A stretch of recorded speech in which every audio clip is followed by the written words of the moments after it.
बोलो जयकारा बोल मेरे श्री गुरु महाराज की जय। महातीर्थ गुरु चरण में मज्जन करे जो कोय, कलिमल सब धुल जात हैं, मन चित्त निर्मल होए। बोलो जयकारा बोल मेरे श्री गुरु महाराज की जय। बोलिए सांचे दरबार की जय। श्री आनंदपुरवासी भगवान की जय। श्री नगली निवासी भगवान की जय। समस्त भगत जी को जय सच्चिदानंद जी। भगत जी इस चैनल को सब्सक्राइब कीजिए, वीडियो को भी लाइक कीजिए और वीडियो को ज़्यादा से ज़्यादा गुरुमुखों के पास शेयर कीजिए, ताकि यह भक्ति में सत्संग समस्त गुरुमुख जन तक पहुंच सके और आप भी पुण्य के भागी बने। जय सच्चिदानंद भगत जी। जैसे सतयुग में राजा हरिश्चंद्र ने सर्वस्व दान करके दान की पराकाष्ठा को स्पर्श किया, महाबली कर्ण व दधीच का दान भी सर्वविदित है। ये महापुरुष जो हमें दान की पराकाष्ठा व दान के महत्व को परिलक्षित करते हैं, वह सही अर्थों में हमारे लिए गुरु हैं। एकलव्य तो गुरु दक्षिणा देने के लिए अद्वितीय उदाहरण सिद्ध हुए। त्रेता युग में श्री राम, लक्ष्मण, भरत, सीता व उर्मिला, जिनका संपूर्ण जीवन दूसरों को ज्ञान व सीख देने का पर्याय बन गया। श्रवण कुमार ने माता पिता की सेवा कर स्वयं का जीवन एक उत्तम उदाहरण बना लिया। रामकृष्ण परमहंस माँ काली के अनन्य भक्त थे, जिन्होंने अंत तक कष्टों से बचने का उपाय न चाहा। निर्जीवों में स्वाभिमान व गौरव की शिक्षा देते पहाड़, वृक्ष व नदियां, परोपकाराय फलंत्र वृक्षा, परोपकाराय बहत नद्या, परोपकार के लिए ही वृक्ष फल देते हैं, परोपकार के लिए ही नदियां बहती हैं। उक्त को सार्थक करते हुए वृक्ष कबहु न फल भखै, नदी न संचे नीर, अर्थात वृक्ष स्वयं अपने फल को नहीं खाते, न ही नदियां अपने जल को स्वयं के लिए संचित करती हैं। तात्पर्य स्वयं को परोपकार के निमित्त बनाए रखना ही मानव के लिए ये गुरु ही हैं। ग्रंथ व शास्त्र जो अपने हर श्लोक में एक नहीं न जाने कितनी शिक्षा देते हैं। गीता जिसमें पूरा अध्यात्म समाया है, गुरु ही है। अगर हम घड़े में स्वच्छ जल भरे तो हमें अपना स्वरूप स्पष्ट दिखाई देगा। अगर हम गंदा जल भरे तो हम अपना प्रतिबिंब ठीक से ना देख सकेंगे। हवा जिसे जब हम अच्छा वातावरण देते हैं तो सुगंध बनाती है, और यदि हम गंदा वातावरण देते हैं तो दुर्गंध बनकर हमारी श्वास में पहुंचती है। तो हवा भी शिक्षा देकर हमारी गुरु बन जाती है। जब हम एक फूल पर पैर रखते हैं तो वह हमें सुगंध देकर धैर्य की सीमा का ज्ञान स्वयं मिटकर भी करा देता है। उदाहरण अनेक हैं और मानो मन में संशय भी बहुत है। जानने योग्य परमात्म तत्व अत्यंत सूक्ष्म है। गुरु के बिना उसे कोई नहीं जान सकता। गुरु की महिमा अपार है। सहस्रमुख शेष, विद्यादात्री, शारदा एवं गणेश आदि सिद्धि भी उनकी महिमा का पार नहीं पा सकते। सद्गुरु ही संसार बंधन से मुक्त करने वाले तथा ज्ञान दृष्टि प्रदान करने वाले हैं। भोग और मोक्ष को प्रदान करने वाले सद्गुरु के कोटि कोटि शुक्राने हैं। अन्य मनीषियों के मतानुसार भी श्री सद्गुरुदेव जी ही नर रूप में पर ब्रह्म हैं। गुरु के चरण कमलों की वंदना करते हुए गोस्वामी तुलसीदास जी कहते हैं, बंदौ गुरुपद कंज कृपा सिंधु नरि रूप हरि महामोह तम पुंज जासु बचन रवि कर निकर। गुरु दैविक और भौतिक तीनों तापों का हरण करने वाले हैं, इसीलिए उन्हें हरि कहा गया है। सत रज और तम इन तीनों गुणों से उत्पन्न तीन दोषों का नाश करने वाले हैं, इसीलिए भी उन्हें हरि कहकर संबोधित किया गया है। गुरु के वचन मोह रूपी अज्ञान के अंधकार को उसी प्रकार दूर कर देते हैं जैसे सूर्य की किरणें रात्रि के गहन अंधकार को दूर कर देती हैं। वस्तुतः गुरु के वचन से ही शिष्य के हृदय का अंधकार दूर होता है। संत कबीर साहब जी कहते हैं, गुरु को सिर पर राखिए चलिए आज्ञा माही, कहे कबीर तादास को तीन लोक भय नाही। अर्थात गुरु को अपने सिर का ताज समझकर सदैव उनकी आज्ञा पालन करना चाहिए। गुरु के प्रति जिसमें ऐसी परम श्रद्धा एवं अटल विश्वास होता है, उसका शीश गुरु के सम्मान में झुका रहता है। कबीर जी कहते हैं कि समर्थ गुरु के प्रदान किए गए ज्ञान बल से ऐसा दास सदा निर्भय रहता है। गुरु की वाणी ही भटके हुए शिष्य को सही दिशा बता सकती है। बिना गुरु के ये जीवन उस नाव के समान है जो बिना पतवार के आगे बढ़ी जा रही है। जिस प्रकार बिना पतवार के नाव दिशा नहीं ढूंढ पाती और नदी के अथाह जल में डगमगा जाने का भय निरंतर बना रहता है, उसी प्रकार बिना गुरु के शिष्य जीवन का कोई उद्देश्य नहीं है। ऐसा शिष्य कभी भी अपनी दिशा से भटक सकता है। माना कि शिष्य अपना जीवन अपने अनुसार सही व्यतीत कर रहा है, पर वास्तव में वह भ्रमित है। वह यह नहीं जानता कि उसके जीवन का कोई औचित्य है। उसका जीवन निरर्थक जा रहा है। बिना किसी उद्देश्य के बगैर किसी गुरु के उस व्यक्ति को लगता है कि वो जीवन को सही जी रहा है, दान पुण्य कर रहा है, पूजा पाठ कर रहा है, धन कमा रहा है, हर खुशी है उसके पास, क्या कमी है। पर गुरु का संग व उसका ज्ञान मिलते ही उसकी आंखों पर लगी अज्ञान की पट्टी स्वयं खुल जाती है। उसे आभास होता है कि जो दान उसने किया है वो उसके धन का दिखावा मात्र था, दान नहीं। जो पूजा थी वो अपने आप को ही भुलावे में रखने का ढोंग था। वास्तविक अर्चना तो कभी भी की ही नहीं। वास्तविक प्रार्थना का अर्थ तो गुरु का साथ मिलने से जाना जा सकता है। गुरु के मिल जाने पर शिष्य के जीवन को नई दिशा मिल जाती है। उसका जीवन सफल हो जाता है, क्योंकि उसे सद्गुरु का मार्गदर्शन मिल गया होता है जो उसे इस भवसागर से पार लगा सकता है। मनुष्य से देवता बनना है तो अमृत पियो और पिलाओ, ईश्वरीय ज्ञान भंडार से भरपूर बनो। हर संकल्प कर्म वाणी संबंध संपर्क को अपनाने से स्वतः सिद्धि रूप बनने में सहायक होगा। असंभव कार्य को संभव करना मनुष्य की प्रवृत्ति रही है। मनुष्य ही अपने कर्मों को सुधार कर और स्वयं में परिवर्तन लाकर देवता तुल्य हो गया। जिसका बताया मार्ग दर्शन अमृत का काम कर रहा है। दुखों का कारण विकार है, विकार सत्संग से ही दूर होगा। सतगुरु का संग करना ही सच्चा सत्संग है, जो विष को छोड़ने और अमृत पीने की विधि और उसका बीज रूप ज्ञान देते हैं।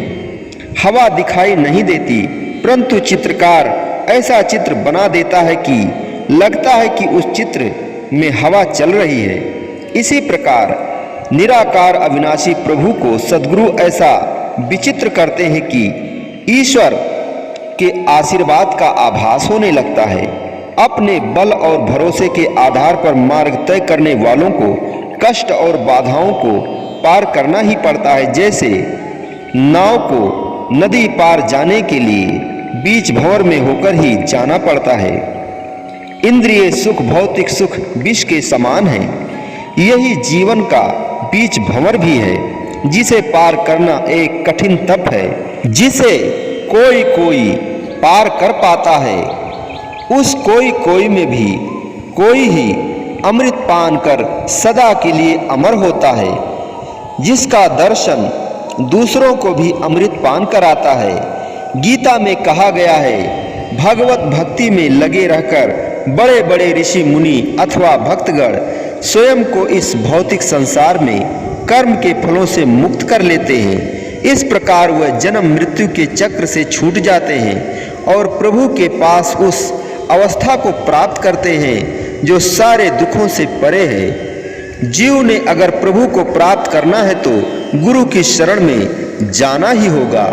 गुरु वाणी भी कहती है, नानक सतगुरु भेटिया मल जन्म जन्म दे लथे, औखी घड़ी न देखड़ देवई सतगुरु अपना विरद संभाले।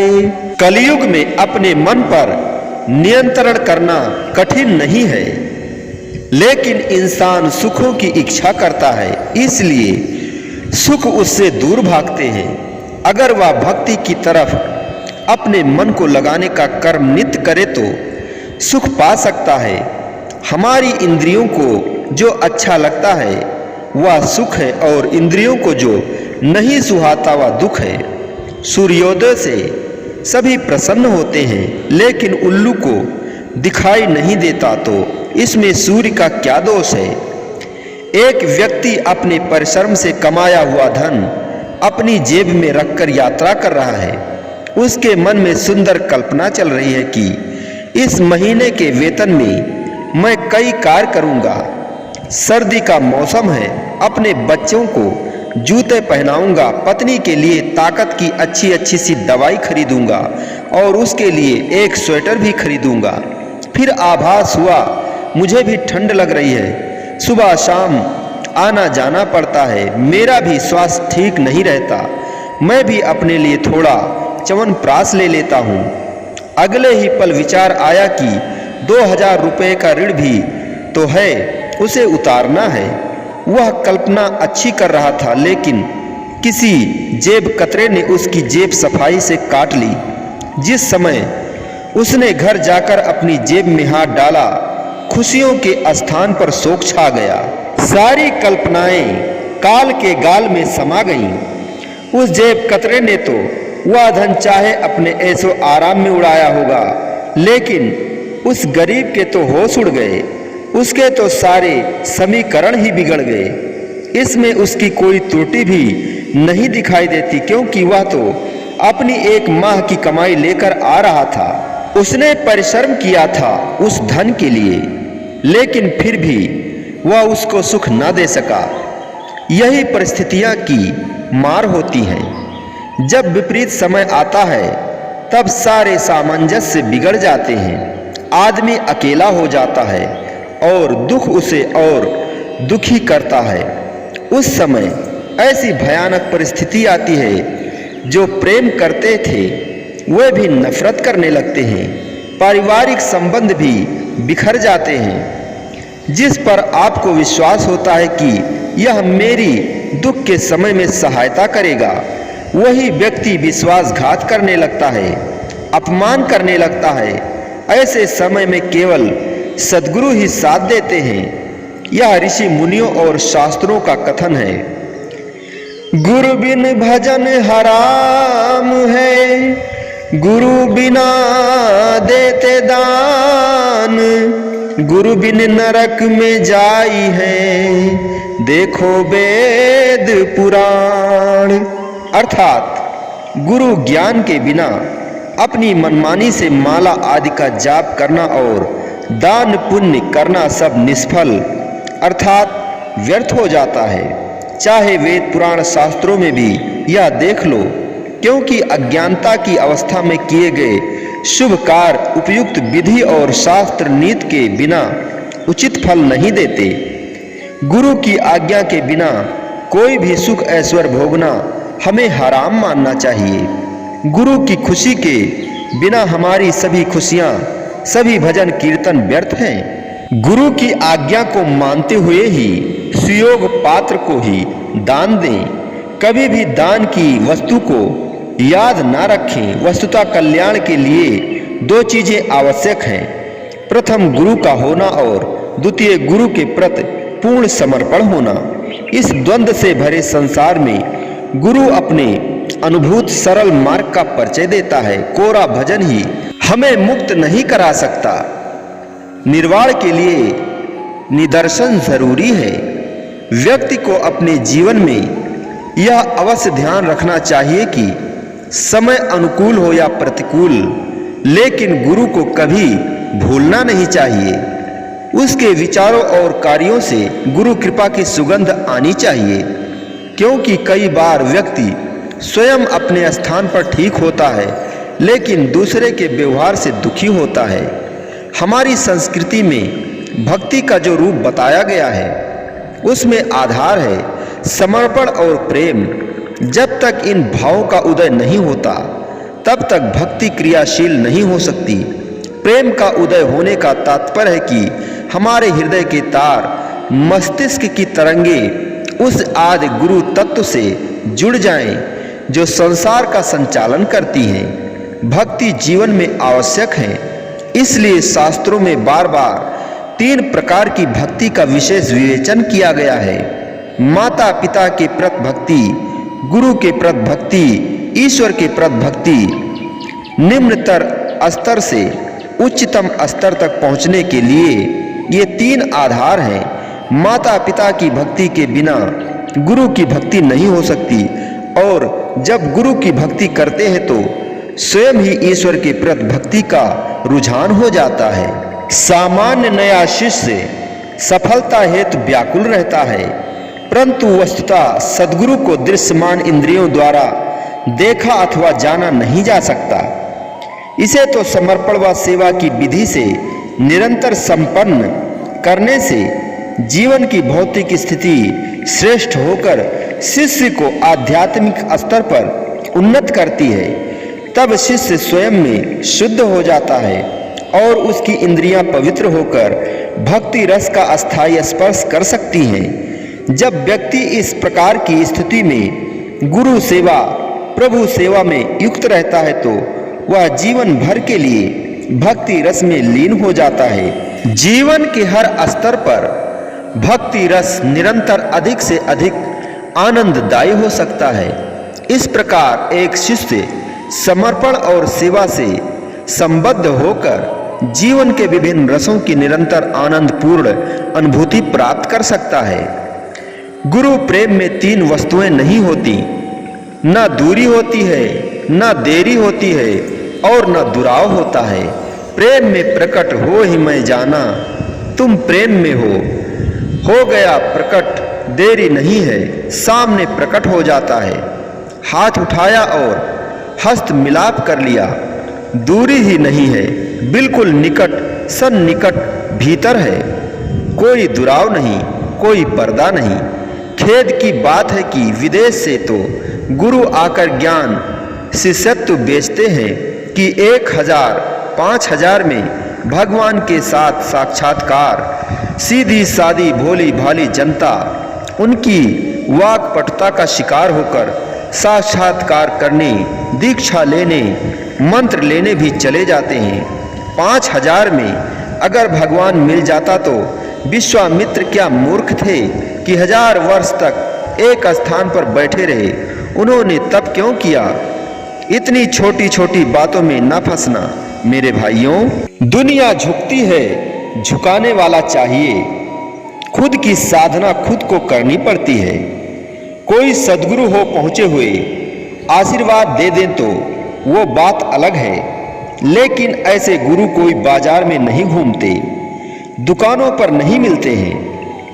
भूख लगे तो रोटी तुम खाओगे तो तृप्ति मिलेगी, पड़ोसी खा लेगा तो तृप्ति उसको मिलेगी। तुम तो भूखे मर जाओगे। तो पहले जो रूप हृदय का है उस स्थान पर ध्यान दें। किसी सद्गुरु के पास जाएं तो आपको सुख मिलता है। हाँ, यह ठीक है कि जहाँ शास्त्रों में सुख दुख का उपयोग हुआ है वह आनंद के लिए हुआ है। सुख और दुख तो जुड़वा हैं, उनको अलग करना मुश्किल है। जहाँ शास्त्रों में सुख शब्द का प्रयोग आया है बहुधा आनंद के लिए आया है। सांसारिक मस्ती वह सुख नहीं है जिसको हम सुख कहते हैं। जब सद्गुरु के पास हम जाते हैं तो दुख तो नहीं मिलता, सुख भी नहीं मिलता है, हमें शांति मिलती है। सुख तो हमारे घर में है, हमारी अंतर आत्मा में है। गुरु के पास जाकर क्या हमें सुख मिलता है? सुख और दुख तो हमारे प्रारब्ध के हैं। जैसा हमने बोया था वैसा काटना है। गुरु केवल शांति प्रदान करते हैं, आनंद देते हैं। हमारी सुख और दुख की भ्रांतियां मिटाकर हमें सुख दुख से सम रखना सिखाते हैं। सद्गुरु की शरण में सुख देखकर थोड़ी ही तुम आए हो, सुख तो है तुम्हारे घर में। उस सुख ने तुम्हें क्या दिया है? ऊब गए हो उस सुख से तुम। गुरु भ्रांति तोड़ते हैं कि स्वीकार और अस्वीकार दोनों उपद्रव ही तो हैं। गुरु तत्व को तराजू में नहीं तौला जाता है। गुरु से केवल समस्या का समाधान मिले यह आवश्यक नहीं है। बस गुरु धारण करें, निष्ठा बनाए रखें। यह आवश्यक नहीं है कि किसी प्रसिद्ध विद्वान को गुरु माने। जहां अच्छा गुरु मिले धारण करें। गुरु के लिए आपके हृदय में तड़प हो, आपके आंसू सद्गुरु के चरण धोने के लिए व्याकुल हो। गुरु दर्शन को अगर मन हर पल बेचैन होता है तब मान लें कि सच्चा गुरु मिल गया। आप ऐसा कभी ना करें। गुरु आज्ञा माने नहीं, चले अटपटी चाल। लोक वेद दोनों गए, आए सिर पर काल। जो व्यक्ति गुरु की आज्ञा को नहीं मानता, अपनी मनमानी करता है और ऊटपटांग चाल चलता है, वह स्वार्थ परमार्थ लोक परलोक से गिर जाता है। वह पतित हो जाता है, फिर उसे कोई नहीं बचा सकता। उसके सिर पर काल आएगा, अर्थात वह दुखों से ही घिरा रहेगा। बोलो जयकारा बोल मेरे श्री गुरु महाराज की जय। बोलिए साचे दरबार की जय। श्री आनंदपुरवासी भगवान की जय। समस्त भगत जी को जय सच्चिदानंद जी।